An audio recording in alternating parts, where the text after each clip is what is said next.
Why gods of gods Shiva never intervened with the destiny or the timelines.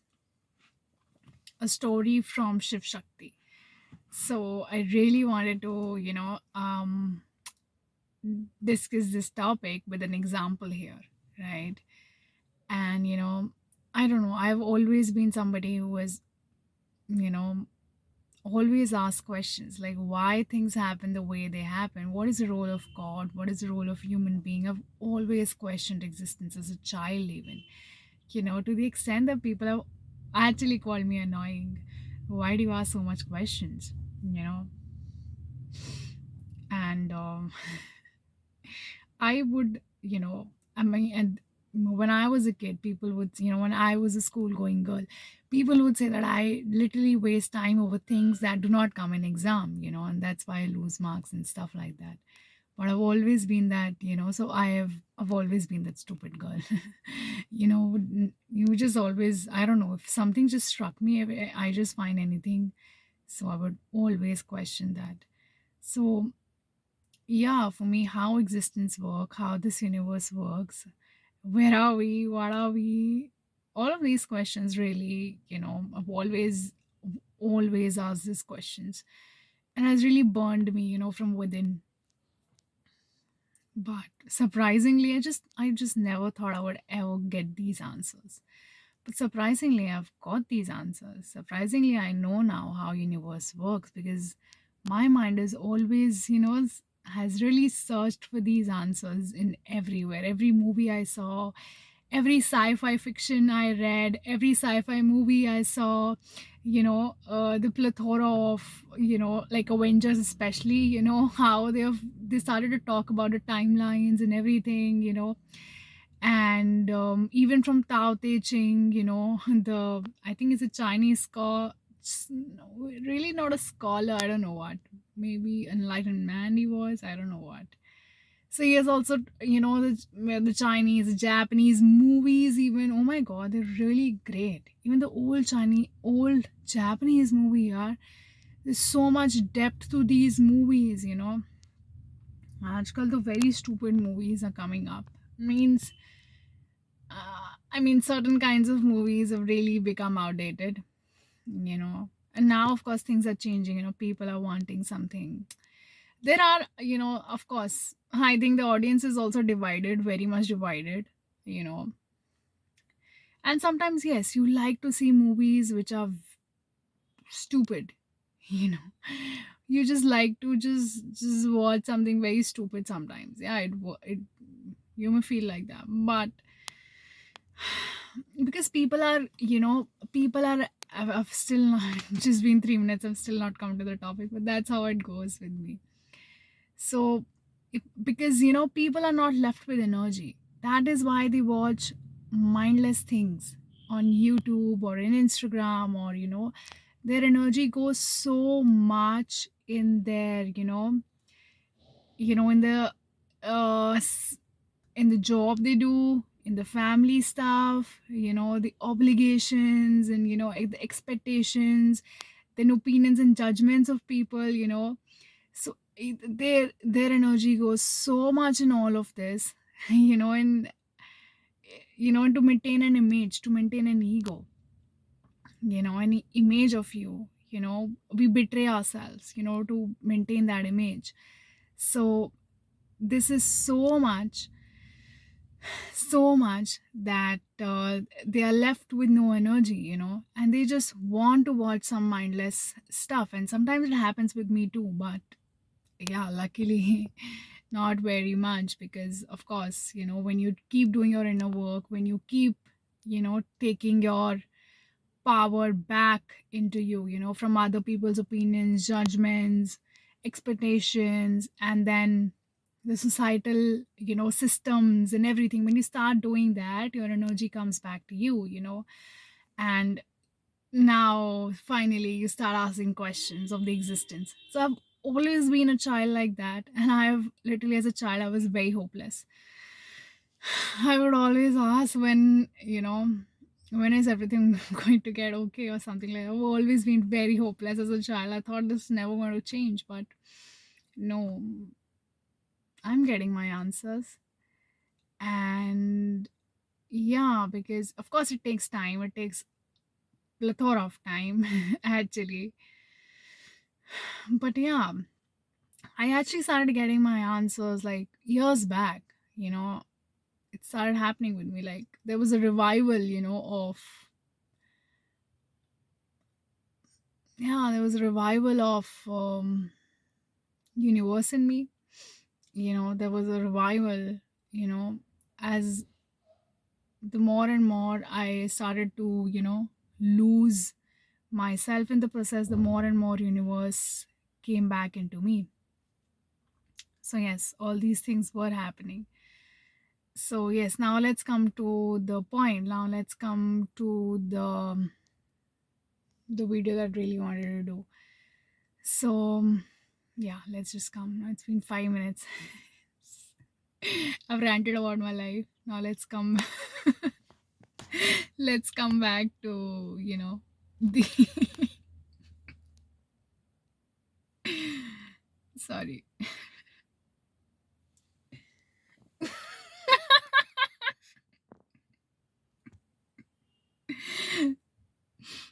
Oh god. यार ये बंद भी नहीं हो रहा कैमरा ही बंद नहीं हो रहा यार और मुझे एडिट करना नहीं आता I'm sorry about that. I think 30 seconds that you know disturbing whatever you can just whatever. So let's just come back to why gods of God Shiva, you know, he never intervenes with the timelines, with the destiny. And I have a story to tell you from Shiva and Shakti. So I'm watching Shiv Shakti on Colors, nowadays. And I mean, there's a whole lot, since I've gone on my spiritual journey, my perception, my third eye has really improved, and I can see the depth to these stories. I've always seen a depth, but now, the more and more I've walked my journey, the more and more I can see the truth in the stories, the more and more, I can see, things. So honestly, I've always been a person who has never read the interpretation. I started reading Bhagavad Gita when I passed out my 12th because it was like a crisis kind of a thing for me. Like, what now? Like, so yeah. That point was a very crisis kind of a thing for me. So what now? Because it just I felt so puzzled, passed out of school, Yeah, whatever. So I started reading Bhagavad Gita, everything, and I made sure I never read the interpretation. So I actually, went and bought Bhagavad Gita, which is strictly translated from Sanskrit to English directly. I mean, I'm not very good with, very, uh, very strict Hindi words. Sometimes I know Hindi, but not very good with very strict Hindi words. So English is what I'm more comfortable with. So I just got from Sanskrit directly to English translation I got.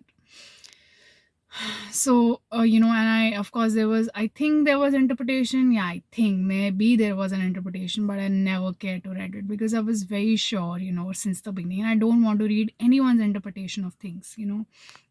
I want to build my own. I want to I want to be at my own thinking level. I want to be at my own level of consciousness, and from there I want to move on, because otherwise it's all religion. Religion is what people tell you what to do, right? But I just wanted to have my understanding of things, of life, of God, of everything, like why things happen the way they happen. Michael Jackson song. This reminds me of Michael Jackson songs. Why does Monday come before Tuesday? I should not sing though. So why does Monday come before Tuesday? Why does summer come too soon? Why do winters come too soon? I guess. Why do winters come too soon? Why do summer start in June? Why do people fall in love when they're always breaking up? So completely in a Michael Jackson zone I was in. It's a very beautiful song by Michael Jackson. I think the name of the title of that song is Why. It's a lovely music as well, right? So you can just listen up to that. Whatever. So yeah, I just always want to build my understanding. But now I think I can, and I've always been that person. So I have built my understanding, I've built my perception, I've done the inner work for many, many years. I've started consciously treading my spiritual path, in 2017, 16. So yeah, somehow like that. So it's been years, right? 7, 8 years. So yeah. So now the perception that I've built now, is yeah, I've started walking it in my early 20s, right? So yeah, the perception that I've built now is yeah, with the perception that I've built now, the level of consciousness that I am, जो चेतना का स्तर अब मेरा है, मैं उससे ये, I've interpreted the stories, and now just, want to just talk about it, okay, like how things work and how, it was for me. I'm just sorry, it's just very, my face is way too glowing because of these light that I have, but that's the only light, you know, that can really help you guys to see me. I'm just not lighting this light very much. Okay, whatever. Let's just start. So, yeah. So let's just start with the story. Finally, it's been 10 minutes. I haven't talked. I haven't talked about the story. Why do I do that? So, yeah, Shiva has. If you look at these stories that that are coming up, the show that I'm watching, if you look at Shiva's characteristics, Shiva's nature has always been, to see timelines. Okay. He sits there, he closes his eyes, and he just sees the timelines. Okay. He sees what's going to happen in future, how things are going to merge together, someone's destiny comes with some, entangles with somebody else's destiny. And, he would just see all the timelines, how all the possibilities basically, right? All the destinies he would see, Do you know that we also come with a plethora of destinies, and the more inner work, the more spiritual work, the more mature, we become, our higher self, or you can say the soul, has really planned for us, certain levels of destiny. So the more inner work, the more spiritually mature we become, the more, the higher level of destinies we can unlock for ourselves. Do you know that? If you don't know, then you can know. That's how the universe works. So, yeah. So, if you have seen Avenger as well, let me give a reference of Avengers. So, Avengers Endgame, if you have seen, then Doctor Strange so much represents Shiva, you know. Uh, Somewhat characteristics are there, of Shiva. So, what does Doctor Strange do, in Avengers Endgame? He just sits, he closes his eyes, just like Shiva, very straight posture, spine correct, everything, and then he just, he's also somebody, he can play with the time, Doctor Strange could play with the time. He went to the monastery in Nepal, and he did all spiritual work and everything, and now he can just play with time, and he would just create portals and change it. I don't. Shiva doesn't do that. He doesn't create portals and stuff like that. Like, or maybe I don't know. Maybe he does that. But the more and more I have, understood him, the more and more I've felt that Shiva sits still.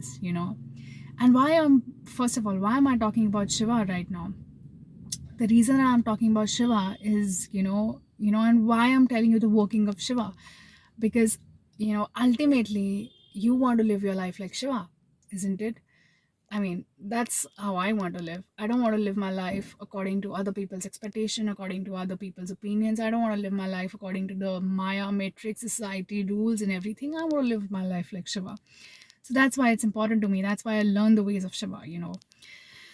So yeah. So where was I? Yeah. So Doctor Strange, he really sits with eyes closed, and he yeah, he sits with eyes closed, and he would just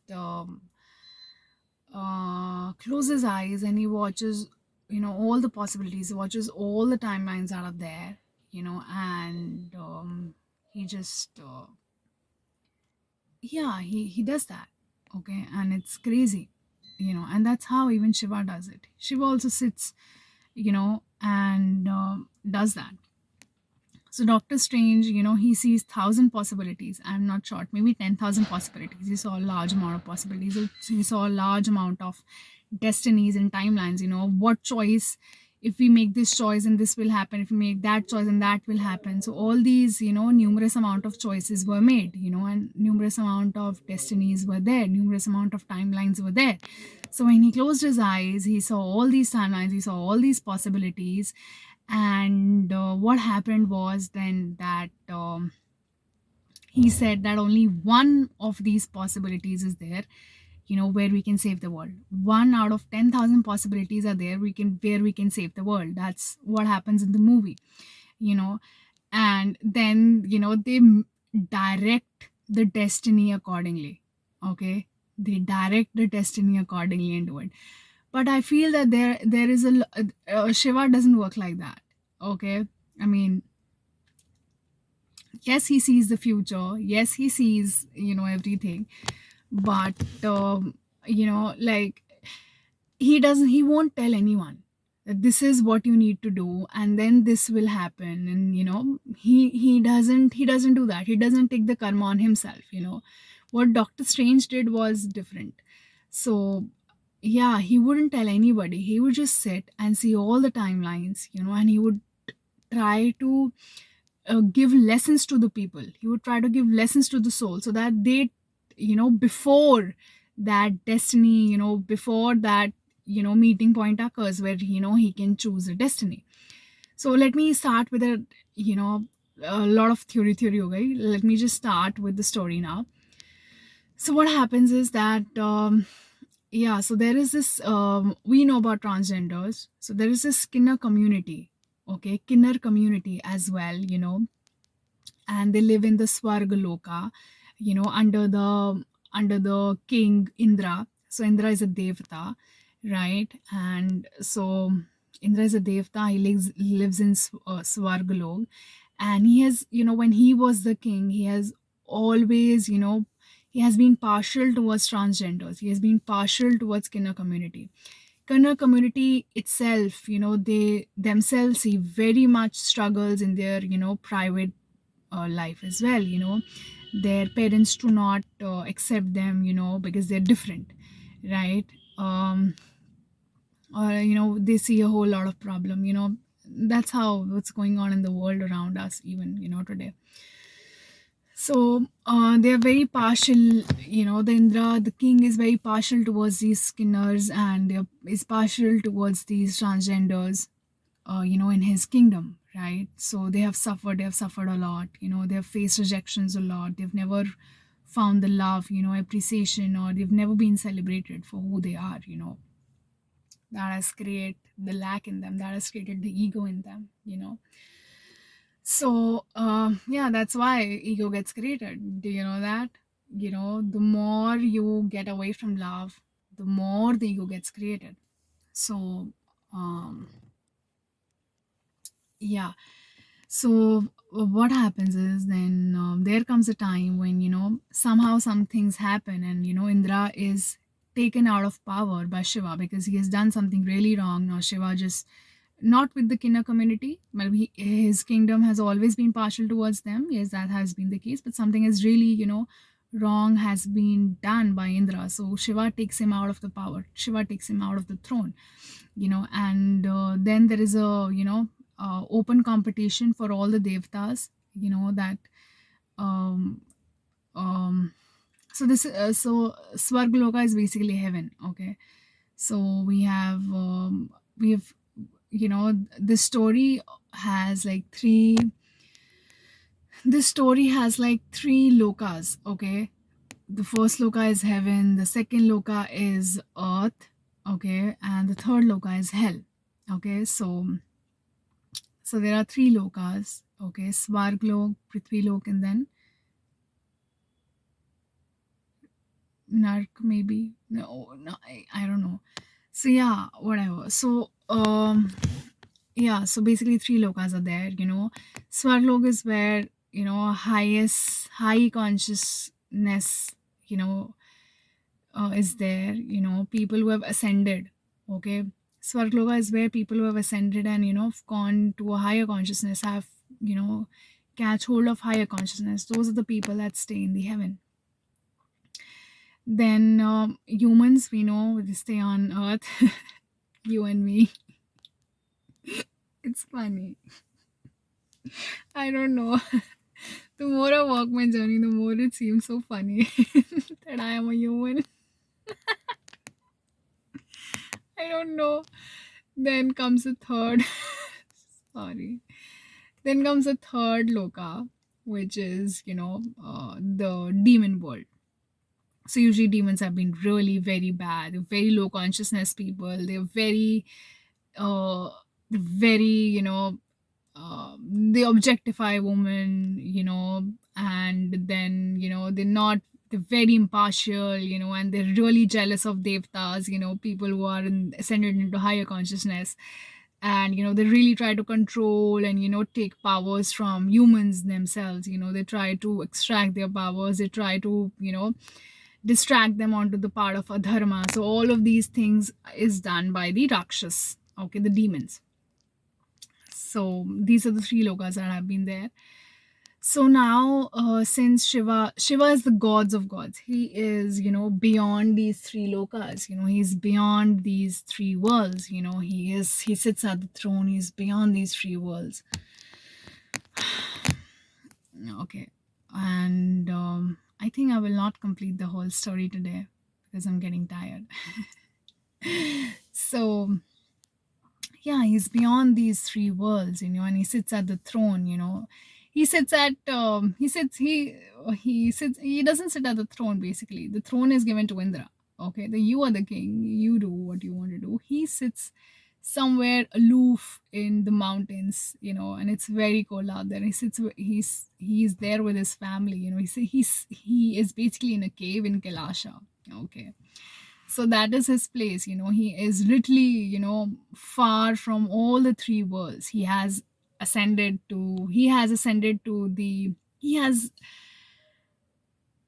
basically, Shiva represents that he is in connection with the source. He has found his source. He has got connected with the source. That is what Shiva represents, that he is in tune with the source. He's in tune with the universe. He has made it. He has done it. And of course, he's the creator as well. Why is the creator? Because he has connected to the creation.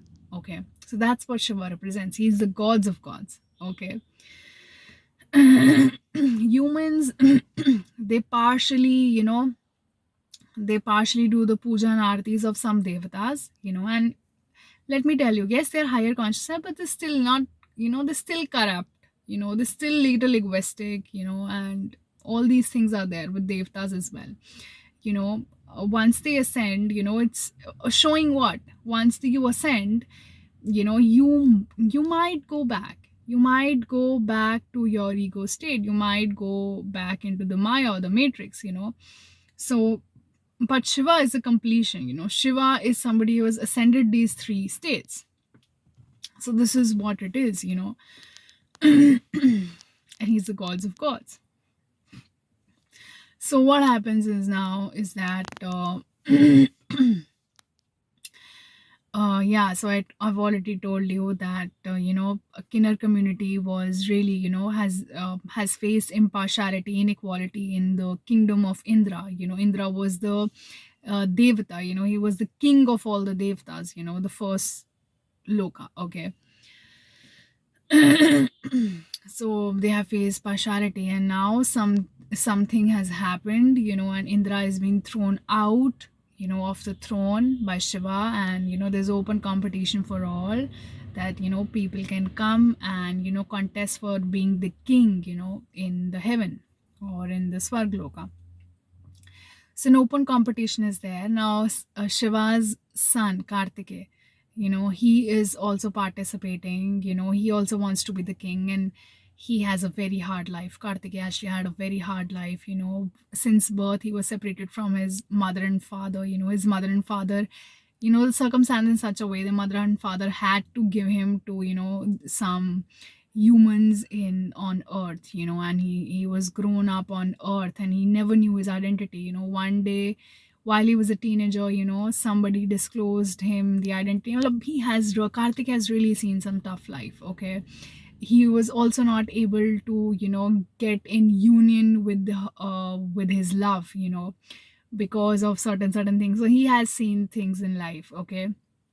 He has felt that lack, and everything, and his he has, he's really misunderstood his own mother and father, and because he wanted to, because of course he is little bit in his ego, right? He has faced some really difficult situations in life, and there comes a point when he really confesses, he surrenders and really confesses all that to his father. And he expresses, what have you done for me? Everything is done for the sake of the world, nothing for me. You do everything for the world, but what about me? I am your own child, and it's a very beautiful speech that he gives once to his father. It's really beautiful.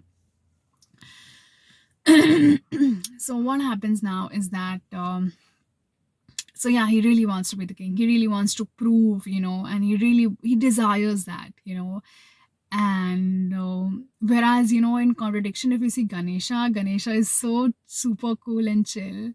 He's like, he is very much a kid. Ganesha represents very childish and innocent nature, and he's really wise. That's why, he's really the wisest gods of gods. That why, so it's beautiful, how it I think it's beautiful how all these personalities and characters come out in the story, and each representing, the ways they are represented.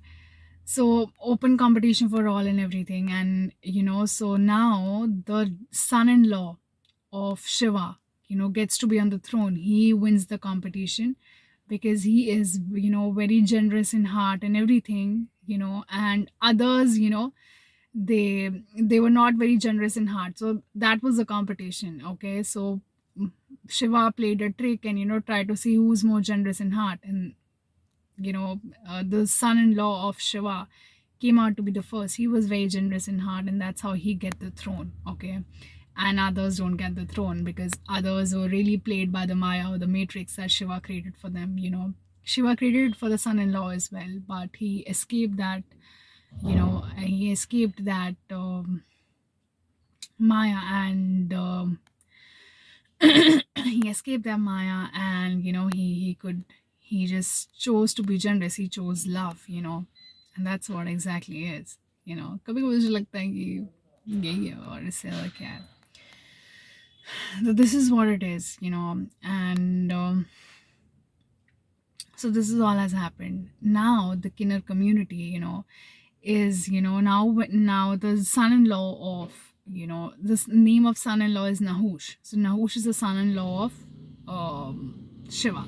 That means Nahush has married Shiva's daughter, who is Ashok Sundari, right? So they both are married, and now the son-in-law gets to the throne, and and he's very generous, a very nice man, and doesn't like that, Kartikeya, the son of Shiva, doesn't get to the throne because he really wanted, Kartika really wanted to be at the throne, and he doesn't like the fact. But even Kartikeya is very jealous of, in his desire, is very jealous of Nahush.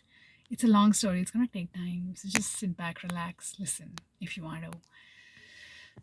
So, yeah, what happens then is that, we'll come to the point where exactly Shiva doesn't, interfere with the destiny, interfere with the timelines.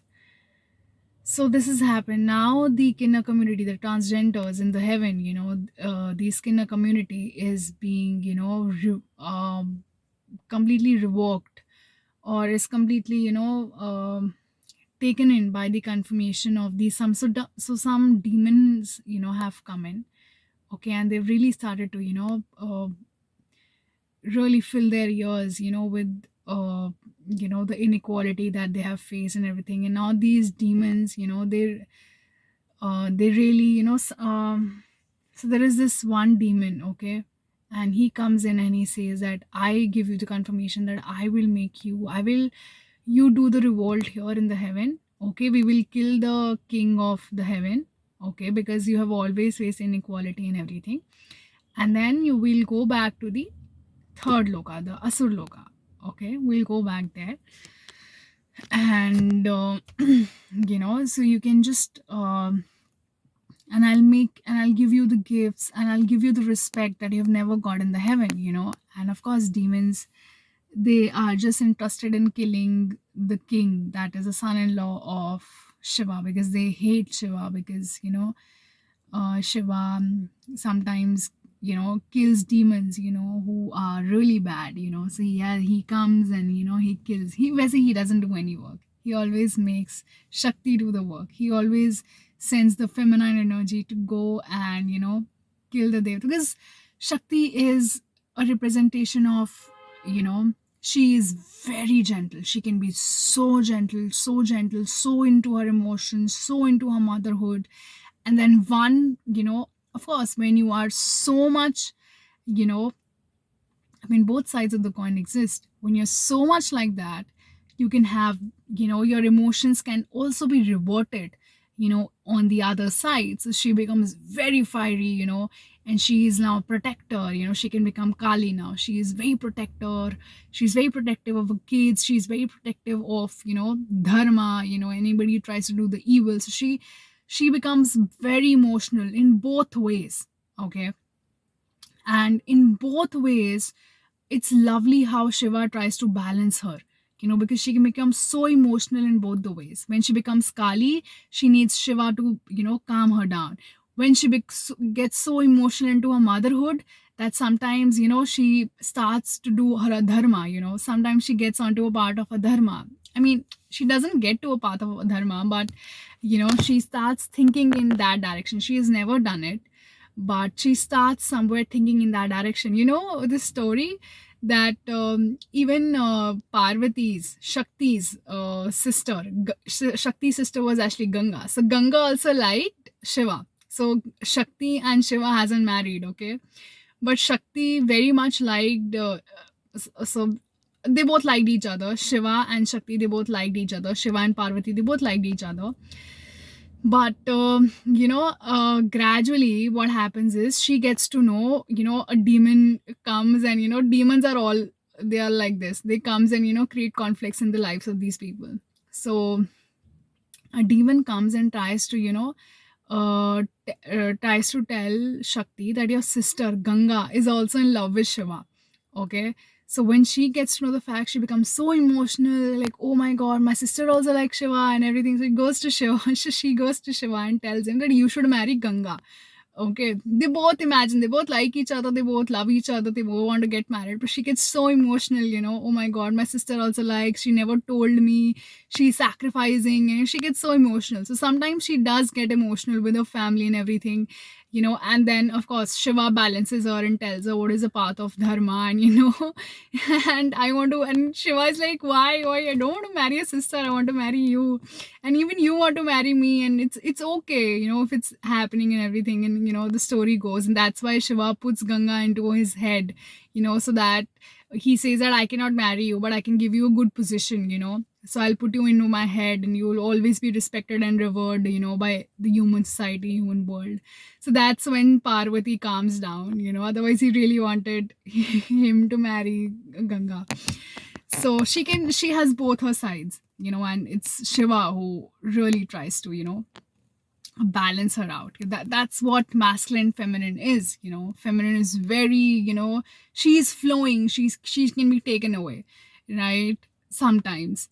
And that's why, masculine is about directing yourself where to flow. And I'm learning masculine now, and I'm integrating my masculine energies now, on my spiritual path. So yeah, I'm learning that.